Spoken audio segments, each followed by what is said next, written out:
You've turned down scenes that involve nudity for respect out of your wife. That does not mean that I will not play the devil in a movie. The difference is I don't go to the devil to ask him how to play him. I go to God. You always hear another voice coming out of these guys, like the devil speaking right through them. Well, there's two masters here, Lucifer, but next to God's light, you can see the darkness everywhere. There are sins that are unforgivable with the children. God is telling them, do you understand? This is it. And they do it anyway. Let the dead bury their dead at that point. I think a lot of people, including myself, struggle with forgiveness, with forgiving others, and maybe even forgiving themselves.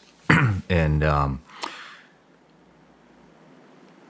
that creates a lot of toxicity, a lot of resentment, a lot of negative emotions. And how long did it take you to find how to forgive? Shawn, you know, it's a journey. I think it's not, some people, I think it's instant. I think others, I think it continually, and I'll tell you this because there's pride involved in our whole makeup, and there's what are you listening to? You know, there's two masters here. Because one of the masters obviously is the angel of light, the Luciferian Lucifer, but next to God's light is you can see the darkness everywhere.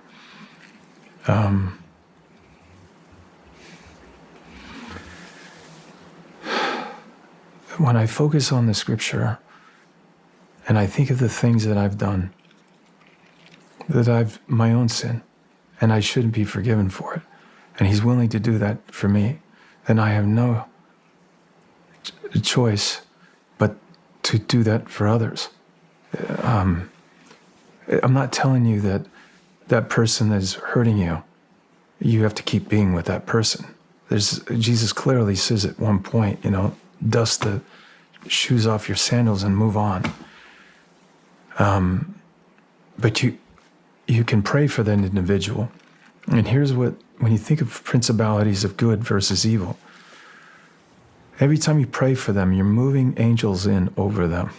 So you're really afflicting them. They don't like the light on them. They want the demons around them. But by putting those angels around them, you bring light on them. And so then, but there's too many things to do in this world to just keep holding on to those things. And then you ultimately, for the love of, you know, we were talking about my children earlier, for the love of my children and my wife, why afflict them with the vengeance that's eventually going to come out? And you're not going to be who you used to be. It's like Darth Vader, remember Star Wars? You become more mechanical and you lose the childlike quality in you. You're not free anymore. You're oppressed. My prayer has always been, you know, can I imagine that individual that I want to hate to come back into the light again? Yes, if that's your purpose, then pray for them. That's the best chance they have ever coming back. I mean, if they're that dark and that evil. But there are sins that are unforgivable. And Jesus talks about those too. That's the rejection of the Holy Spirit. And that is a lot what is with this whole thing, with the children, that many of them will never ever get a chance, because when a lot of these pedophiles, and when they do these sins, God is telling them, do you understand? This is it. And they do it anyway. And so let the dead bury their dead at that point. I can't wait to dive into this subject. It's something that I made a promise to my audience that I would dive deep into this subject this year, and continue moving on back to the passion. Yeah. You had a extremely successful Hollywood career. You I just want to say also that, I mean, you are a fantastic role model. And there aren't, especially coming from Hollywood, I don't believe there are very many people in that circle that are good role models. And I have a tremendous amount of respect for you because of it. And just doing some research on you before you got here, you've turned down scenes that involve nudity, that involve sex, for your faith, for respect out of your wife. I've not heard of anybody else doing that. Also, specific scenes that have to do with violence, from what I understand, you also turn those down. And it's just really refreshing to see somebody that can stand by their values with that amount of pressure in front of them and not fold. And I want to commend you for that. Every film has something in it that a power, and then you go, okay, what's necessary, what's not necessary. That does not mean that I will not play the devil in a movie, but the difference is I don't go to the devil to ask him how to play him. I go to God to teach me how to play this, because when I do, it should unearth you. We talk a lot on this show about protecting your family and being prepared for the worst case scenario. But there's one area of protection that a lot of us, myself included, for a long time tend to procrastinate on, and that's life insurance. I've had term life insurance for several years now, and I remember the exact moment I realized I needed it. It was right around the time my son was born. I started thinking about the mortgage, the kid's education, and all the expenses I'd want covered if the unthinkable happens and I'm not here to provide for them anymore. But having a plan in place is what actually allows you to breathe easier. If you've been putting this off because you think it's too expensive or too much of a hassle, you need to check out Fabric by Gerber Life. Fabric by Gerber Life is term life insurance you can get done today, made for busy parents like you, all online, on your schedule, right from your couch. You could be covered in under 10 minutes with no health exam required. A lot of people assume their work-life insurance is enough, but most policies don't provide nearly enough coverage and don't follow you if you leave your job. Fabric offers affordable, high-quality life insurance up to $1 million in coverage for less than $1 a day. Fabric is partnered with Gerber Life, trusted by families just like yours for over 50 years. And Fabric is rated excellent on Trustpilot with over 1,900 five-star reviews. There's no risk, you get a 30-day money-back guarantee, and you can cancel at any time. Join the thousands of parents who trust Fabric to help protect their family. Apply today in just minutes at meetfabric.com/srclips. That's meetfabric.com/srclips. meetfabric.com/srclips. Policies issued by Western Southern Life Assurance Company, not available in certain states. Prices subject to underwriting and health questions. There was a film I did with Denzel Washington, Deja Vu, and that had a lot to do with it. And so I got to write my monologue and piece in there with Denzel. Tony Scott and Jerry Bruckheimer allowed me to do it. But I looked at a lot of the, along the way, I've always got to work with really good agents, ATF, FBI, CIA, all, and I write notes down. And then I bring that back into the script. And when I got to watch some of the interrogations that I got to see, you always hear another voice coming out of these guys, like the devil speaking right through them, and talking about their destiny, their making their maker, their time, and I just would write a lot of that down, and I would pray deeply about it and going into the scene, because when an individual watches the movie, watching film, time suspends itself. You know, if I said you're going to sit in this room in that chair for 2 hours, but if the actors play it right, you're so entranced into the film that time just goes by like that. And so I'm still that 14, 15-year-old kid that watches a movie and in my mindset say, what would keep me on the edge of my seat? What would keep me entranced into this character? And the Passion of the Christ was very brutal, especially when we went to the Cat of Nine Tails.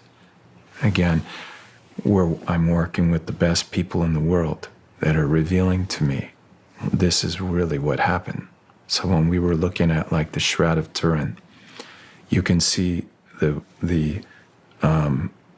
Shroud of Turin is a image of Jesus, and when you start going into the track lines on his body, you can see the bamboo sticks the Romans would have used on him. But then you all see the deep ones where it looks like the Grand Canyon in your skin, and they like. I remember Keith Vanderland saying, "People will go into shock, Mel, when they see this." I mean, this is a Cat of Nine Tails. This is horrific. And he said, "I'll take him to the edge." So it was very brutal. But in that particular case, that violence was important because that violence is our sin. So it's always about committing to what this film needs to be. If you use every profanity in the book constantly, eventually you get numb to it.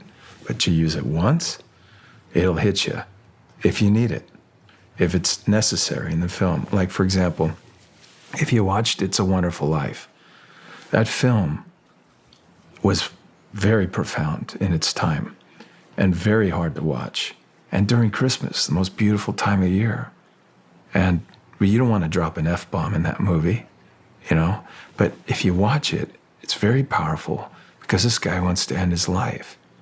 It's over. He doesn't see what his value in his life, and this angel comes to him and shows him, "George, don't you understand? If you weren't around, these people they would never made it without you." We have to look at our lives like that. One of the most profound scenes in that movie was when Jimmy Stewart, Kepper had that camera on him. He says, "God, if you're out there, please help me." And those were real tears. That man flew 26 missions in a Liberator over Germany, World War II. And you understand that when you're flying over in that tight formation and one of those planes goes out, everybody has to remain quiet on their comms. Stewart lived with PTSD his entire life, and especially in that scene. And I'm sure that trauma played out there, but God used it in the most beautiful way. Just as some of the trauma that I grew up with, God used it in the most profound way in films like Sound of Freedom or The Passion of the Christ. When you got word about the project Passion of the Christ, it almost sounds like, well, how did you get word about that film? Crazy. I mean, if you... so I get a call that I knew Mel Gibson was, but I did not know it was Steve McAvity. And that was his key producer, main guy. That guy did Braveheart, which was the previous film Mel had directed 15 years earlier. And so they invited me to do a film about what it was. I think it was Tom Hanks and Mel Gibson were going to do this together. It was on Mavericks. It was the big surfing wave. And the director that wanted to direct it was Kevin Reynolds, who just directed me in The Count of Monte Cristo. So I went to meet them, and Mel wasn't even supposed to show up, but he did about 40 minutes in. And we were talking about the movie. I didn't think the script was there yet. Now, that was going to be a hard film to shoot because I'm not a surfer, but I was a basketball player. So I thought maybe, anyway, but the material wasn't there. And I was talking to him about the material, and then all of a sudden Mel pivot to something. And then I went back to when I was a young man in the theater. And I said, oh my God, this is why he called me to become an actor.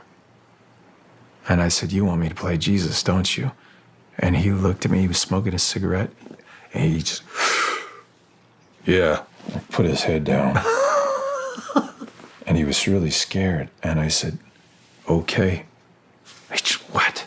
What? Like, how can you, what? Okay. No matter where you're watching Shawn Ryan Show from, if you get anything out of this, please like, comment, subscribe, and most importantly, share this everywhere you possibly can. And if you're feeling extra generous, please leave us a review on Apple and Spotify podcasts.